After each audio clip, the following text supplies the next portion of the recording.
हुआ ये कि ये जो संयुक्ता नगर की आप बिल्डिंग देख रहे हैं, जिला न्यायालय नई बिल्डिंग बनी है, भव्य बिल्डिंग बनी है, अजमेर के लिए गौरव है।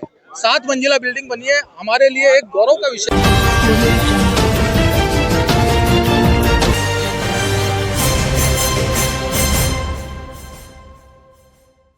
कल 29 तारीख को यहाँ पर माननीय राजस्थान उच्च न्यायालय के मुख्य न्यायाधिपति नई कोर्ट बिल्डिंग का जो है उद्घाटन करने और चाबी लेने पधार रहे हैं। जबकि ये जो न्यायिक जो व्यवस्था है उसमें अधिवक्ता और न्यायिक परिवार दोनों शामिल रहते हैं, लेकिन यहाँ पर जो हमारे न्यायिक परिवार है वो बिखरता जा रहा है, क्योंकि जुडिशरी तो ये चाहती है कि नए भवन में अदालतें शिफ्ट हो जाएं बिना अधिवक्ताओं को साथ लिए, जबकि अधिवक्ताओं के लिए ना तो वहाँ पर पूरे चैम्बर हैं, ना ही अधिवक्ताओं के लिए कोई व्यवस्था की जा रही है, बल्कि जो भवन वहाँ बने हैं, हॉल जो बना है उसमें भी किसी प्रकार के अधिवक्ताओं को बैठने नहीं दिया जा रहा है। इस तरह की हठधर्मिता अपनाई जा रही है, तो अधिवक्ता दर दर भटकने के लिए मजबूर हो रहा है। जबकि न्यायिक उसमें ये माना जाता है व्यवस्था में कि अधिवक्ता और जुडिशल ऑफिसर दोनों ही इसके दो पहिए हैं, जबकि एक पहिया इधर उधर भटकता रहे और एक आप जो एसी की हवा खाएं और अपने जो है पूरी सुख सुविधाओं का आनंद लें। वकील कहाँ जाएगा? इस न्यायिक परिवार का, न्यायिक व्यवस्था का अभिन्न अंग वकील है। अब हम ये चाहते हैं कि जो भी सीजेआर आ रहे हैं वो हमारी बात सुने, हमारी बातें मांगे, अधिवक्ताओं को पहले से प्रॉपर चैम्बर की व्यवस्था करें, मुलाकात करेंगे, बिल्कुल करेंगे। और आज आक्रोश वकीलों में है कि बिना वकीलों को वहाँ पर ले जाए, अगर आप अदालतें शिफ्ट होती है तो वकील आंदोलनरत रहेंगे। और बार एसोसिएशन भी हमारे सबके साथ है। राजेश यादव, पूर्व सचिव, जिला बार एसोसिएशन अजमेर। हुआ ये कि ये जो संयुक्ता नगर की आप बिल्डिंग देख रहे हैं, जिला न्यायालय नई बिल्डिंग बनी है, भव्य बिल्डिंग बनी है, अजमेर के लिए गौरव है। 7 मंजिला बिल्डिंग बनी है, हमारे लिए एक गौरव का विषय है।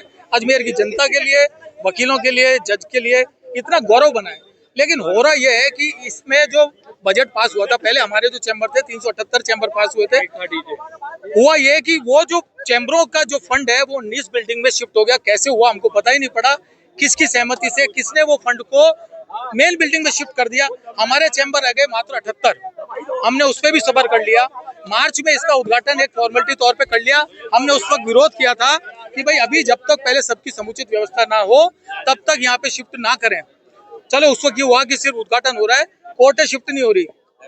अभी हो रहा है कि कल परसों सीजे साहब आ रहे हैं और वापस से इसकी चाबी ले रहे हैं और उद्घाटन नए सिरे से कर रहे हैं और एक एक करके कोर्ट शिफ्ट हो जाएगी। अब आप खुद ही बताएं, अजमेर की जनता से मैं ये पूछना चाहता हूँ कि आपके जो वकील, जो हम लोग आपकी लड़ाई लड़ते हैं, अगर हम रोडों पे रहेंगे और रोडों से क्रॉस करके यहाँ पे जाएंगे, ये लोग डीजे जुडिशरी ये शिफ्ट होए, हम चाहते हैं यहाँ शिफ्ट होए, अच्छी बिल्डिंग है, लेकिन हमारी भी तो व्यवस्था हो। 78 चैम्बर में हम लोग अभी शिफ्ट नहीं है, अलॉटमेंट हुआ नहीं। 5 जनों के हिसाब से अगर हम करते भी हैं तो 400 वकील 78 चैम्बर में आ जाएंगे। 1500 से 2000 वकील है। बाकी जो पक्षकार भवन है, हमारी ये है कि पक्षकार भवन में बैठ जाएंगे। अभी भी बैठ रहे हैं पक्षकार भवन में, अभी भी रोडों पे बैठ रहे हैं। जहाँ जिसकी व्यवस्था होगी बैठेगा, तो सभी वकील खड़े खड़े कैसे करेगा? अपना बस्ता कहाँ रखेगा? तो डीजे साहब ने कल मिले थे जब कार्यकारिणी, तो ये मना कर दिया कि भाई किसी की पक्षकार भवन में किसी की नाम पट्टी का सुंदरता नहीं बिगड़ने देंगे, नहीं लगेगी। अगर सुंदरता नहीं बिगड़ेगी तो वकील बैठेगा कहाँ? चैम्बर में जो वकील आ गए 400 आ गए, क्या 400 से ज्यादा चैम्बर में आ सकते हैं क्या? तो हमारे इस बात को लेकर रोष है। हम ये चाहते हैं कि जुडिशरी भी, कोर्टें भी यहाँ शिफ्ट हो और साथ में वकील भी यहाँ शिफ्ट हो, सारी खुशी का माहौल हो, पक्षकार भी आए, हम सबको बताएं हम ऐसी बिल्डिंग में बैठते हैं। ऐसे नहीं कि हम लड़ मरे, हमारे पे लाठीचार्ज हो जाए, हमारी बैठने की व्यवस्था नहीं हो, हम तो खून के आंसू रोए और आप खुशी से एसी के चैम्बर में बैठो। बार एसोसिएशन, सारी बार एसोसिएशन ये रही ना साथ में। बार एसोसिएशन हमारी पूरी कार्यकारिणी ये चाहती है कि कोर्टें और वकीलों की समुचित व्यवस्था एक साथ हो। हम ये नहीं चाहते कि एक एक करते कोर्टें तो शिफ्ट हो जाए और वकील रुलता रहे। अब आप कह रहे हो कि परसों उद्घाटन हो रहा है, अगर कल शाम को उद्घाटन हो रहा है, आप लोगों की मानने नहीं मानी? तो हमारा यही तो है, हम आपके माध्यम से, मीडिया के बंधुओं के माध्यम से आप भी ये आवाज उठाएं कि वकील बैठेंगे कहाँ? अगर जुडिशरी कोर्ट शिफ्ट हो गई तो फिर तो वही बात हो गई कि मतलब हम लोग उद्वेलित होते रहे। आप क्या ये चाहते हैं कि भाई वकील समुदाय उद्वेलित होता रहे, अपने रो रो के, मतलब आपको एसी चैम्बरों में बैठा देके और हम रोते रहे? आपको ये चाहिए, आप हमारे बड़े हो, जुडिशरी बड़ी है, आपको ये चाहिए कि सबको साथ लेके ही शिफ्ट होंगे। हमारी यही तो मांग है, हमारी व्यवस्था करो। अगर कोई वकील वहाँ टेबल लगा के बैठना चाहता है तो वैसे करो, जो भी व्यवस्था करके साथ शिफ्ट हो, ये हमारी मांग है। वैभव जैन एडवोकेट।